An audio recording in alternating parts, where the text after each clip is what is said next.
Hello and welcome to the Fighting Moose podcast.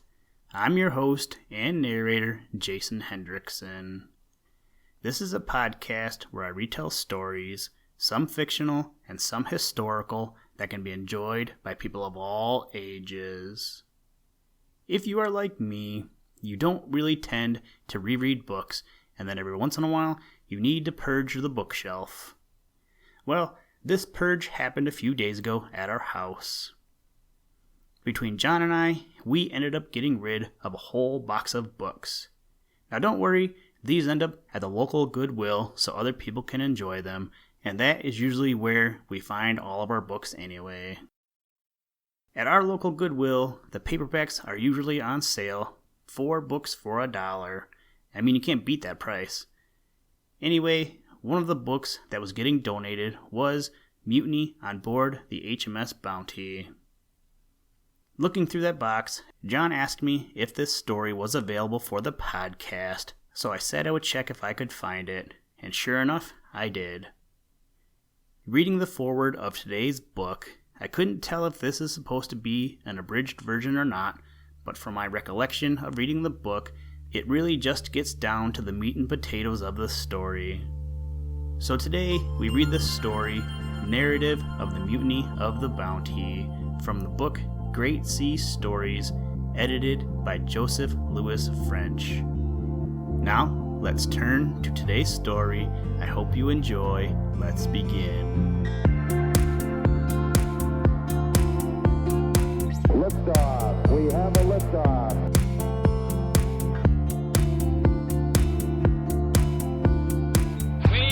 To go to the moon in this decade and do the other things, not because they are easy, but because they are hard.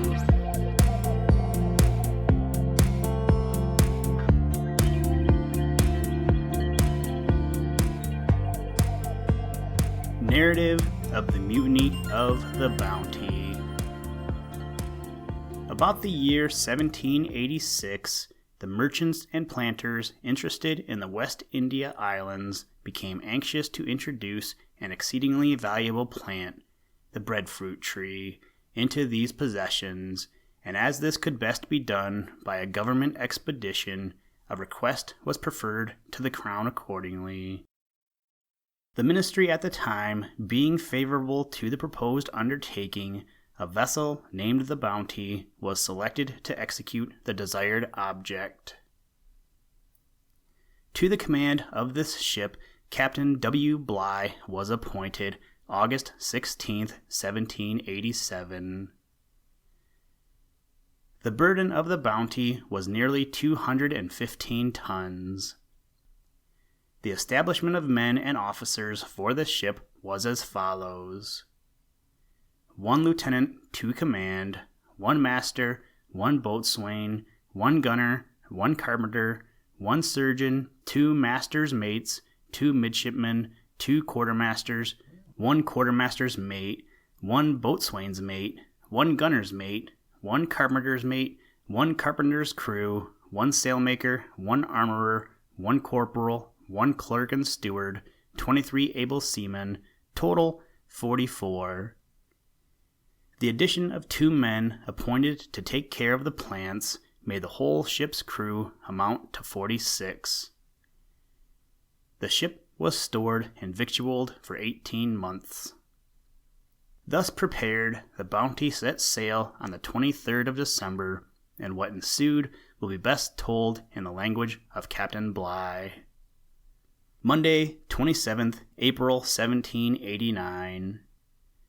The wind being northerly in the evening, we steered to the westward to pass to the south of Tafoa. I gave directions for this course to be continued during the night. The master had the first watch, the gunner the middle watch, and Mr. Christian the morning watch. Tuesday, 25th.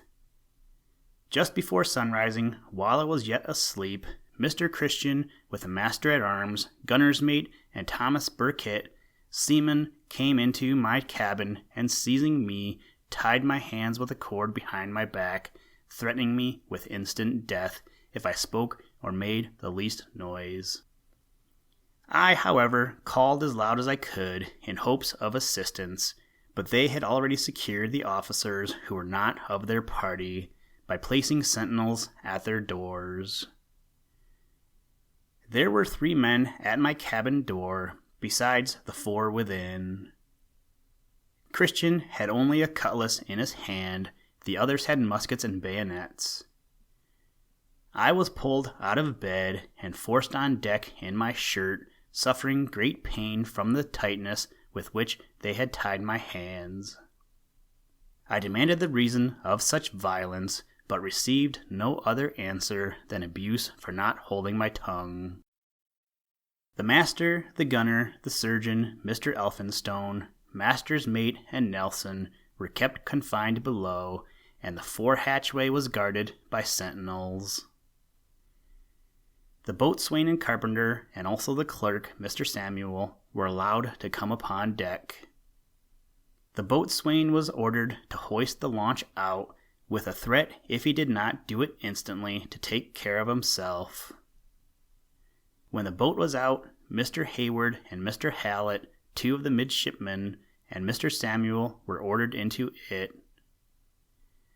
I demanded what their intention was in giving this order, and endeavored to persuade the people near me not to persist in such acts of violence, but it was to no effect.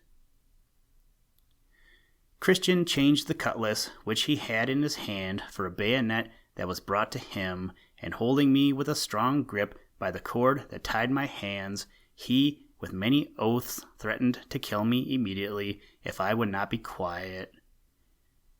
The villains round me had their pieces cocked and bayonets fixed. Particular people were called on to go into the boat, and were hurried over the side, whence I concluded that with these people I was to be set adrift. I therefore made another effort to bring about a change, but with no other effect than to be threatened with having my brains blown out. The boatswain and seamen who were to go in the boat were allowed to collect twine, canvas, lines, sails, cordage, an 8 and 20-gallon cask of water, and Mr. Samuel got 150 pounds of bread with a small quantity of rum and wine, also a quadrant and compass, but he was forbidden, on pain of death, to touch either map, ephemeris, book of astronomical observations, sextant, timekeeper, or any of my surveys or drawings. The officers were next called upon deck and forced over the side into the boat, while I was kept apart from every one abaft the mizzen mast. Isaac Martin, one of the guard over me, I saw had an inclination to assist me, and as he fed me with shaddock, my lips being quite parched, we explained our wishes to each other by our looks. But this being observed, Martin was removed from me. He then attempted to leave the ship, for which purpose he got into the boat, but with many threats they obliged him to return. The armorer, Joseph Coleman, and 2 of the carpenters, Mintosh and Norman, were also kept contrary to their inclination, and they begged of me, after I was astern in the boat, to remember that they declared that they had no hand in the transaction. Michael Byrne, I am told, likewise wanted to leave the ship. It appeared to me that Christian was some time in doubt whether he should keep the carpenter or his mates. At length he determined on the latter, and the carpenter was ordered into the boat. He was permitted, but not without some opposition, to take his tool chest. The officers and men being in the boat, they only waited for me, of which the master-at-arms informed Christian, who then said, "Come, Captain Bligh, your officers and men are now in the boat, and you must go with them. If you attempt to make the least resistance, you will instantly be put to death." And without further ceremony, with a tribe of armed ruffians about me, I was forced over the side, where they untied my hands. Being in the boat, we were veered astern by a rope. A few pieces of pork were thrown to us, and some clothes, also 4 cutlasses, and it was then that the armorer and carpenters called out to me to remember that they had no hand in the transaction. After having undergone a great deal of ridicule and having been kept some time to make sport for these unfeeling wretches, we were at length cast adrift in the open ocean. I had 18 persons with me in the boat. There remained on board the Bounty 25 hands, the most able men of the ship's company. Having little or no wind, we rowed pretty fast towards Tofoa, which bore northeast about 10 leagues from us. While the ship was in sight, she steered to the west-northwest, but I considered this only as a feint, for when we were sent away, "Huzzah for Otaheite!" was frequently heard among the mutineers. It will very naturally be asked, what could be the reason for such a revolt? In answer to which, I can only conjecture that the mutineers had flattered themselves with the hopes of a more happy life among the Otaheitans than they could possibly enjoy in England, and thus, joined to some female connections, most probably occasioned the whole transaction. The women at Otaheite are handsome, mild, and cheerful in their manners and conversation, possessed of great sensibility, and have sufficient delicacy to make them admired and beloved. The chiefs were so much attached to our people that they rather encouraged their stay among them than otherwise, and even made them promises of large possessions. Under these and many other attendant circumstances equally desirable, it is now perhaps not so much to be wondered at, though scarcely possible to have been foreseen, that a set of sailors, most of them void of connections, should be led away, especially when, in addition to such powerful inducements, they imagined it in their power to fix themselves in the midst of plenty, on one of the finest islands in the world, where they need not labor, and where the allurements of dissipation are beyond anything that can be conceived. Houston, Tranquility Base here. The Eagle has landed. That's one small step for man,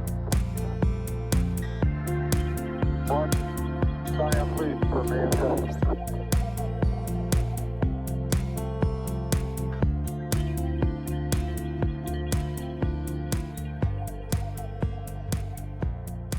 Thank you for listening to this episode of the Fighting Moose podcast. Please join us next time as we read another exciting story. Today's music was provided by the artist Analog by Nature, and the audio clips were provided from NASA. For more information to download and or listen to audio or materials from all our recordings, or to contact us, please visit www.thefightingmoose.com, or you can follow the links in the show notes. If you enjoy the podcast, please leave us a review wherever you get your podcast or on iTunes, and tell a friend. Thank you for your patronage, and as always, try and do a random act of kindness every day. Mission complete, Houston. After serving the world for over 30 years, the space shuttle turned its place in history and it's come to a final stop.